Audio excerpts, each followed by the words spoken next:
Äh, Läbi karjääri on erinevates riikides siis Lätis, ütleme Eestis mängitud siis Nõukogude Liidu liigat, eks, on mängitud Rootsi liigat ja siis ka Jaapani liigat ja on olnud erinevaid treenereid. Ja kindlasti see sportlase, mis on see alati üks suur barjäär, on see keelebarjäär.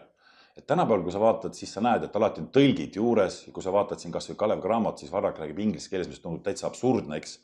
Aga tänapäeval on see nagu, asi on paigas, suhtluskeel on inglise keel treeneritud. Tol ajal, kui mina mängisin, kui mängisin Rootsis, oli meil horvaat, oli treener ja kui see horvaat tuli riietusruumi esimest korda, me ootasime tema käest mängueelset aruannet, ta vaatas meile otsa ja ütles play like you play. Sa läksid sellise lausega läksid mängima, play like you play. No mida peaks tähendama play like you play?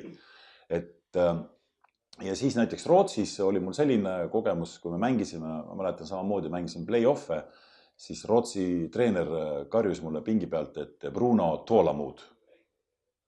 Ja ma mõtlesin, et see Toolamud tähendab, et kui ta ütles juba minu nimes, ma pean kiiresti ruttu viskel minema. Seda ma tegin ja pärast ta võttis kahe käega peast kinni mitu korda ja pärast ma läksin küsima, mis see tähendab. See tähendas kannatust. Et see keelebarjäär on elus olnud tegelikult minul, ma ütlen ausalt, on olnud suur, mitte probleem, aga selline lahendamata küsimus, mis on alati nagu tekitanud selliseid vastakaid või olukordi, kus sa õigesti ei saa aru. Et see ongi see, et kui ikkagi sa saad, sul on võimalus pääseda välismaale mängima, et siis see keel on ikkagi see, mis nagu paneb väga paljuski asja paika. Ja tagasi tulles võib-olla siis liidu aegadesse, kui ma mängisin Riiat Seltnieks, siis mängisin liidu kõrgliigat. Olin veel noor ja roheline ja järsku ühel hetkel pingi pealt mulle öeldakse, et mine nüüd väljakule. Mäng oli punkt ja mäng ja ma mõtlesin, et treener otsustas nüüd järsku sellisel otsustaval hetkel mulle nagu usaldada mind väljakule panna. Ja enne väljakule minekut vanemad mehed tulid minu juurde, vanad mängid ja ütlesid, et me peame selle mängu kaotama, sa pead kogu aeg mööda viskama.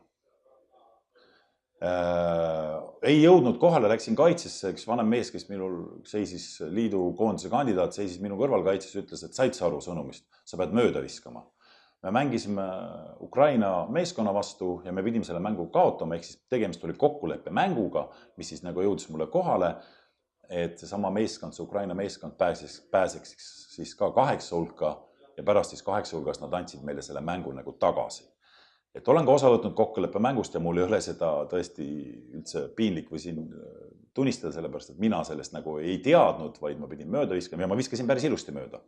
Viskasin päris ilusti ja mängu lõpus oli 7 meetri karistusvise veel, vahe oli ühene, me olime ühega taga ja siis enne viskele minekut meeskonna kapten tuli minu juurde ja ütles, kas sa said aru, et sa pead mööda viskama.